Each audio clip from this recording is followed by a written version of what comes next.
Hey everyone, I'm Heather and welcome back to my channel. So we are back today with the Radiants. In the last one, I'm pretty sure we picked Arian as our romantic interest. We got a threatening note and it threatened our most important person. It gave us a list of everyone that was a dateable option and we picked Arian. So, that happened. So let's go ahead and get started. I wake up so early that I manage to catch Rayla as she is leaving for her Dryad activities. Whoa, what are you doing up so early?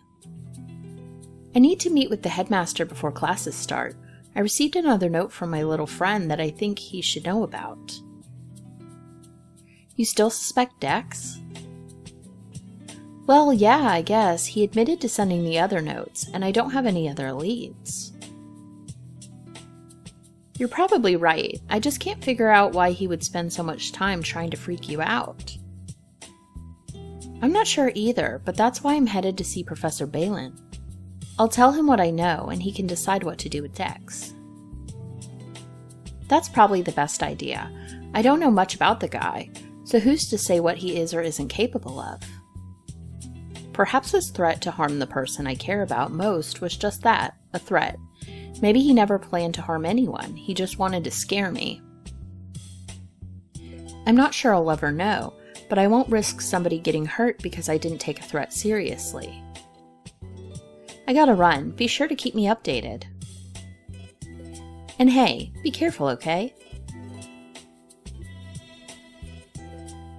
Miss Ash, you were certainly here early. Yeah, sorry to bother you, but you told me to let you know if something else happened. Yes, please sit down. I did want to let you know that we thoroughly investigated the old wing where I found you the other night. Oh, you did? We did not find anything lurking in the halls. Oh. That does not mean you didn't see something, Miss Ash. We are keeping the area monitored for the time being. Now, you said you had further information? I hand over the note. Professor Balin unfolds the letter and reads it carefully. His brow furrows. When did you receive this? Yesterday. I went to the person I think they were threatening, and they were okay. But I don't know if it's because I got there before it happened, or if it was just a joke, or... Any threat like this should be taken very seriously, joke or no. Do you know who sent this? I think I do. I think it was Dex. He's an Iolite, I think. Decimus? I'd forgotten that was his full name. I nodded. The headmaster leaned back in his chair with a thoughtful expression. He seemed surprised at my accusation. Mr. Vespasian has not attended any of his classes in well over a week. His professors have reported him indefinitely absent. This isn't the first note I've received. There were 2 others. I confronted Dex and he admitted to sending them. He even somehow got into my room to deliver one of them. Why didn't you report this? I don't know. I thought I had it handled, but I guess I didn't. I don't even know how he could have gotten into my room. Decimus is an opener. A what? I thought he was a descendant. Indeed he is. He is descended from Janus, the god of gateways. He is one of a long line of openers. They can create a passageway where there is none. They can turn a regular door into a portal to somewhere far away. That's kind of amazing. It is truly an extraordinary ability. His family was once very highly regarded in Paralin. Are they not anymore? Some things have changed in recent years. Part of the reason I am reluctant to believe Decimus would send you this note is because of what he has gone through. He came to Sarenvale at a much younger age than most. Not just because of his extraordinary abilities, but because he had no home of his own. What happened? I'm not at liberty to give details, but his parents were not capable of taking care of him properly, so Sarenville took him in, as a student and as a ward. He has shown himself to be an excellent student, if a bit reserved. So he lives here? Permanently? That's right, which is why it is strange that no one has seen him. There is so much I didn't know about Dex. Professor Balin seems to hold him in high enough regard that I might even doubt his involvement if he hadn't admitted to sending the first 2 notes. Regardless, a threatening note to the future Oracle is a grave matter. I will track down Mr. Vespasian. Thank you for coming to me with this. What will happen to him? That's not up to me, I'm afraid. Because it involves you, I am required to refer him to the council authorities. They will question him and determine a proper punishment, if he is found guilty, of course. Now, don't worry about this anymore. We'll take care of it. You've got to focus on your studies. He's right. I'm over halfway through my term here at Sarenville. Soon I'll be tested again by the council. I need to focus. I'd better head to class then. Have a good day, Miss Ash.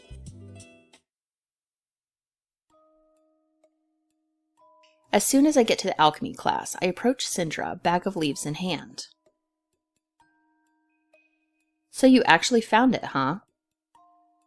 Did you think I wouldn't? Syndra shrugged, taking the little pouch of leaves from my hand. Not many people are willing to go visit the caves. There are snakes there, you know. I do know. Now. Well, I'm a woman of my word. Here. She reaches into her bag and produces a pair of black frame glasses. They don't look like anything special. These are translator glasses. Wear them whenever you're reading something you want to translate. But I wouldn't recommend wearing them longer than an hour at a time. They can cause a major headache and hallucinations. Hallucinations? Well, maybe that was just me. I was pulling an all-nighter and, well, just be cautious. Okay, no prolonged use. Got it. So what kind of potion are you making with these leaves? Haha, wouldn't you like to know? If I'm not willing to give up the top grade to Nerdy McSuckup, I'm definitely not giving it to you. I have no actual interest in stealing her grade. My alchemy grades have been beyond average. I'm just happy when I can get through the class without blowing the room up. Okay, keep your secrets. I was just curious since Rayla said these plants were friendly. Rayla went with you? Sure, she's my roomie. Her plant speak was pretty essential to my success. So you two are pretty close then? Yeah? An odd look crosses Syndra's face, and I suddenly feel like I've walked into a private moment. Except she's having the moment with herself. When she doesn't say anything else, I decided to escape. Okay, well, thanks for letting me use the glasses. I'll return them when I'm done. Yeah, okay. She is obviously too distracted to pay any more attention to me, so I take my leave. Time for today's electives. We continue to learn about the ancient methods of divining by earth. Alright.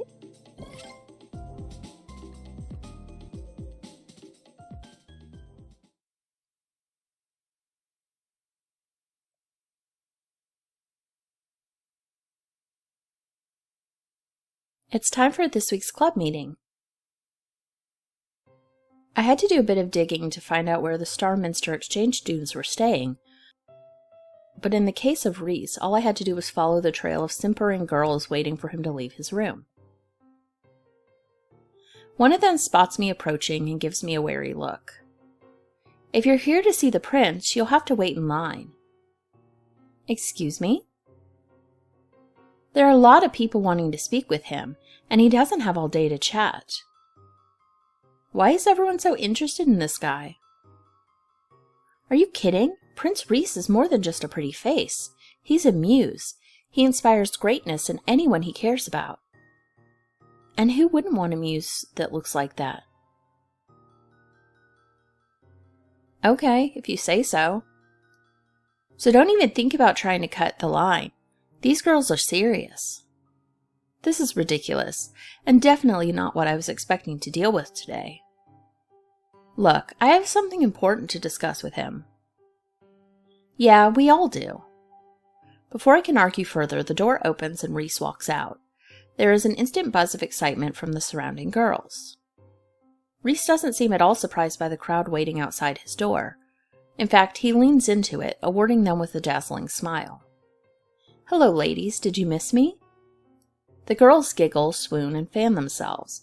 They are obviously loving every second of being in Rhys's presence. Well, I'm afraid I don't have time to chat today. There is a murmur of disappointment from the group, but I realize this is my chance. Maybe once he leaves the crowd, I can talk to him without going through the gauntlet of girls. He slips past the giggling entourage and saunters down the hallway. I'm actually surprised the girls don't follow him. I guess even they have their limits. I wait until Rhys exits the dorm hall to approach. Hey, Rhys. He turns his attention to me. Once he sees my face, his expression changes. Oh, it's you. Look, I already told you I don't have a twin or a doppelganger or whatever, so if you've fallen in love with my look-alike, I don't know what to tell you. It's not me.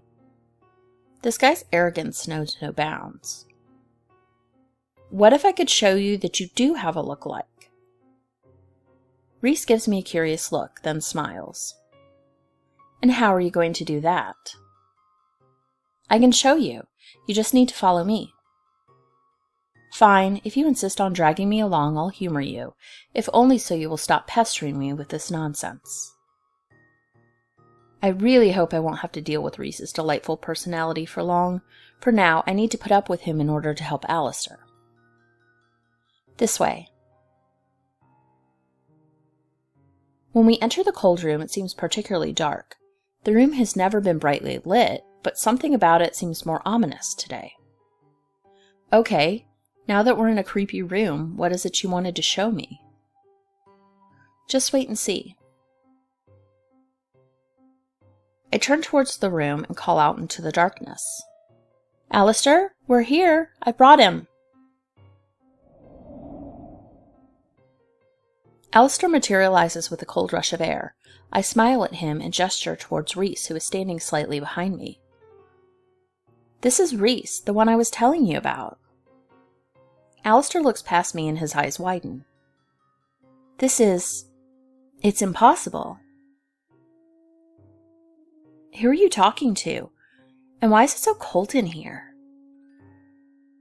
I turn around to look at Rhys. Alistair is right in front of him, but he isn't looking at him. He's looking at me. Can't you see him? See who?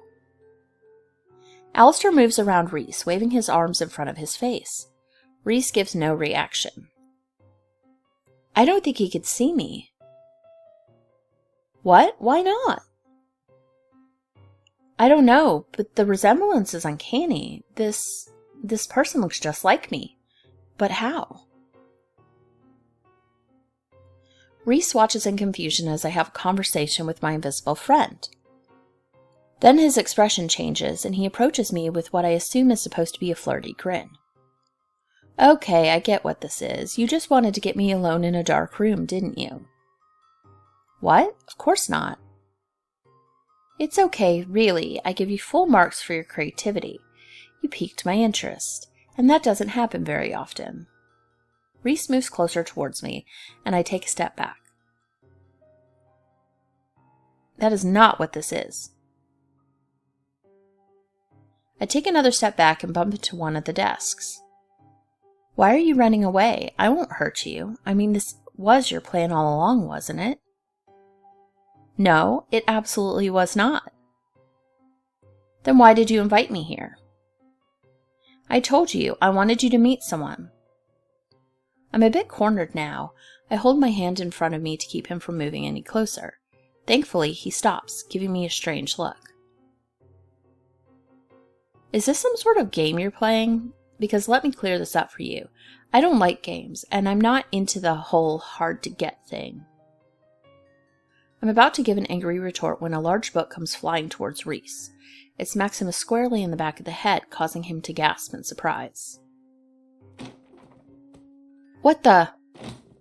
Another book comes flying. This time it hits him in the face. What is this? What are you doing to me? It's not me. You're crazy. You're a lunatic. Stay away from me. Reese bolts towards the door as more books come soaring towards him. He slams the door shut and the room is quiet. I give a sigh of relief. I don't think Reese is used to being turned down, but he certainly didn't expect to be attacked by phantom books. Alistair? Alistair appears before me, a look of pure rage on his face. What an idiot that guy is. How dare he try to touch you? He turns to me, his expression softens, and he reaches out his hand towards me. Are you all right? Of course I am. I don't think he was actually going to do anything. He's just used to getting what he wants. Alistair stares at me for a moment longer, then glances over my shoulder towards the door Reese just exited. That person can't be me, can he? I don't know. I was hoping that if you saw each other, it might trigger something. I wonder why he couldn't see you. Are other people able to see you? People other than me, that is? Yes, though I'm reluctant to show myself after the first couple of times someone saw me and screamed bloody murder. I suppose that makes sense. It's the only thing that makes sense.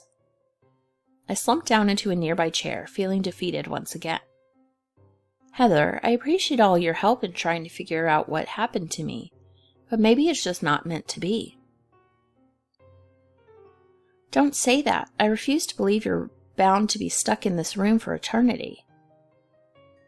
While I admit that is not ideal, I've enjoyed these last few weeks with you. Somehow that makes it worth it. Now, you should probably get back. I assume it's getting late.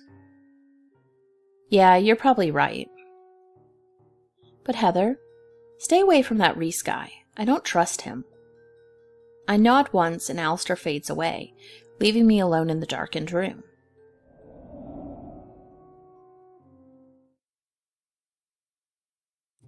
A lot of noise comes from my room when I return that evening.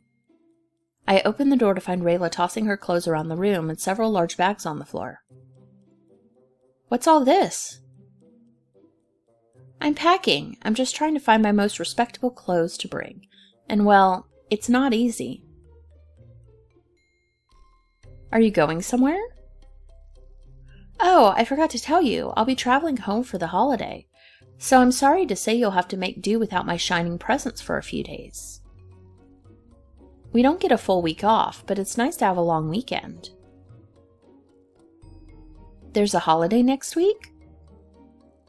Dang, I'm doing a lousy job keeping you updated with our traditions, aren't I? Next week is the Festival of Embers. It's kind of like our most important holiday. Its original purpose was to celebrate rejuvenation after the cold winter. But these days, everyone uses it as an excuse to have a lot of parties and spend tons of money on garish decorations. I take it you don't get into the holiday spirit? Well, they take it very seriously in my grove. They go all out. Call it natural post-teenage rebelliousness, but I don't exactly share their enthusiasm. So how does Sarenvale handle the holiday? Do all the students go home? Some of them do, but many students stay here if they have families that live far away or something. I suppose I'll be staying. I don't exactly have anywhere else to go. Oh, I'm sorry, I totally forgot. Do you want to come home with me? My family may be weird, but they're totally interested in you. You've told them about me? Who do you think you're talking to? Of course I've told them. They're completely fascinated by my soon-to-be Oracle human roommate. I'm not that interesting. Are you kidding? No one has seen a new Oracle in 100 years. You're like an anomaly of our kind, but in a totally good way. Well, thanks for the offer, but I think I'll stay here. I actually like it here. It's much more of a home than I had back in my old town.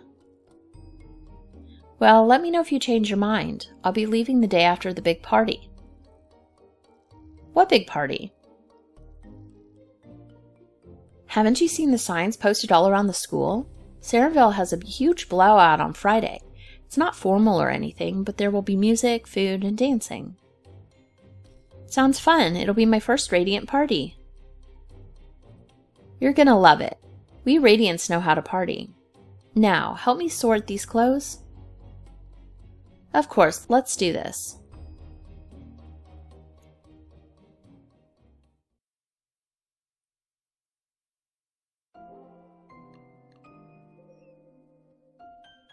Time for today's elective. Symbology. This week we focus on the diverse ways in which symbols are interpreted and utilized across different cultures and belief systems.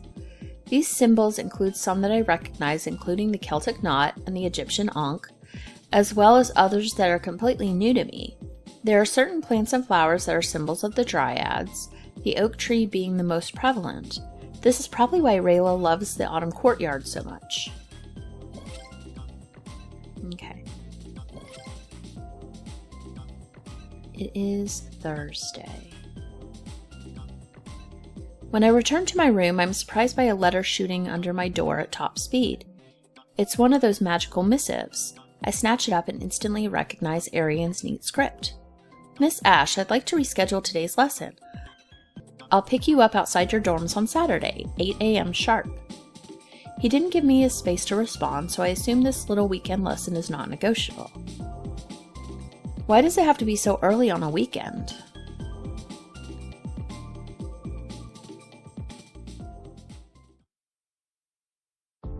Finally, I have time to sit down and read the former Oracle's journal. This book called out to me in a vision, so it must be important. I flip to the end of the journal, mostly interested in her final days.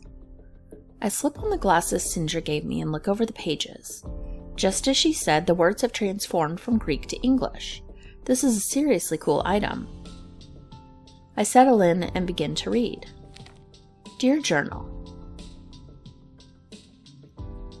my frustrations with the council have been at an all-time high lately. They seem to have such a tight hold on my life, dictating every decision I make and controlling my every move. I am an oracle, for goodness sake. I am supposed to have insight and wisdom beyond what most people possess. Yet, the council insists on managing my every move. They tell me where I can go, who I can see, and what I can do. It's like they don't believe that I can handle anything on my own. I know that part of my role is to serve the council, but I can't help but feel like a puppet at times. I wish they would just trust me to use my gifts and make the right decisions. I long for the freedom to explore and discover new things, to make my own choices and follow my own path. But the council always seems to be standing in my way. I hope that someday the council will see me as more than just a tool for their use. Until then, I will keep fighting for my independence and autonomy. Sybil. Dear Journal, I cannot shake the feeling that something is off about Samia. As the council secretary, she is always around, constantly taking notes and recording our meetings. But there is something about the way she carries herself that seems too calculated, almost manipulative. I've noticed that she often seems to be one step ahead, as if she knows exactly what is going to be said or decided before it happens. And whenever she speaks, it feels like she is trying to steer the conversation in a certain direction. I have also caught her looking at me strangely on more than one occasion. It's hard to describe, but it's almost as if she's trying to gauge my reactions or read my thoughts. I do not want to jump to any conclusions, but I cannot ignore my gut feeling that something is not quite right with Samia. I will continue to pay close attention and see if any other evidence arises to confirm my suspicions. Sybil. Dear Journal, today was a strange day. I woke up feeling a bit off balance, and as I was getting ready for the day, I could have sworn that I was being watched. At first, I dismissed it as my mind playing tricks on me, but as the day went on, I kept seeing glimpses of a figure out of the corner of my eye. I don't know if I'm just seeing things or if there's some deeper message being conveyed to me. All I know is that it's unsettling. I'll have to keep a closer eye on things and try to figure out what's going on. Until then, I'll just have to keep trusting my instincts and hope for some clarity on this strange situation. Sybil. Dear Journal, I know it's irrational, but I could have sworn I saw the ghost of William, the former oracle, standing in my room last night. I can't help but feel he is trying to communicate with me. I see him standing in the corners of my vision, always just out of reach. His gaze is intense, and I feel like he's trying to tell me something. This is not like a vision. This is something else. William's ghost, maybe? I feel that William is trying to guide me in some way. He was known to be a very wise and powerful oracle. Whatever he is trying to tell me, it must be important. Sybil. Dear Journal, I've been struggling to make sense of the strange occurrences over the past few days. I can't shake the feeling that William is trying to communicate with me, but no one else seems to believe me when I bring it up. They think I'm just imagining things or that I'm losing my mind. They keep telling me that it's impossible, that ghosts do not exist.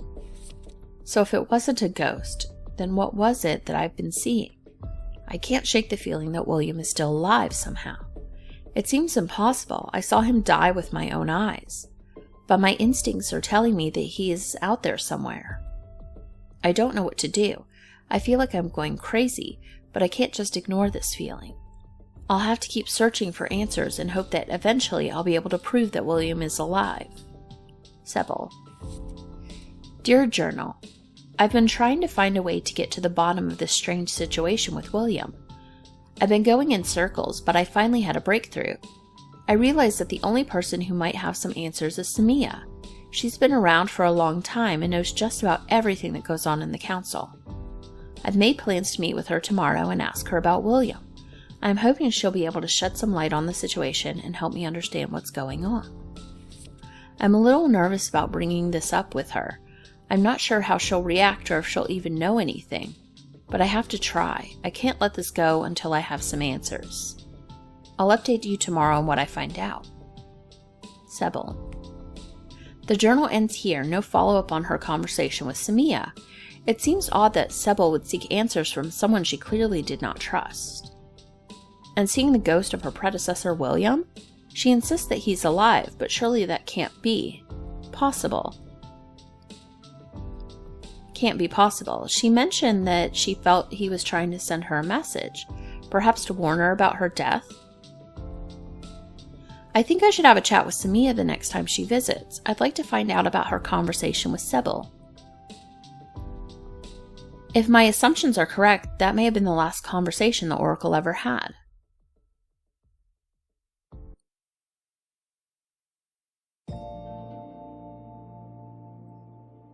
Okay, so we're going to go ahead and end today. It's getting all mystery-ish. So, is William alive? Is he a ghost? I mean, we can see a ghost, but he's got an alive counterpart, I guess. I believe the ghost is the same person as Reese. But yeah, I guess that's going to be everything for this time, and I will see you guys next time. Bye!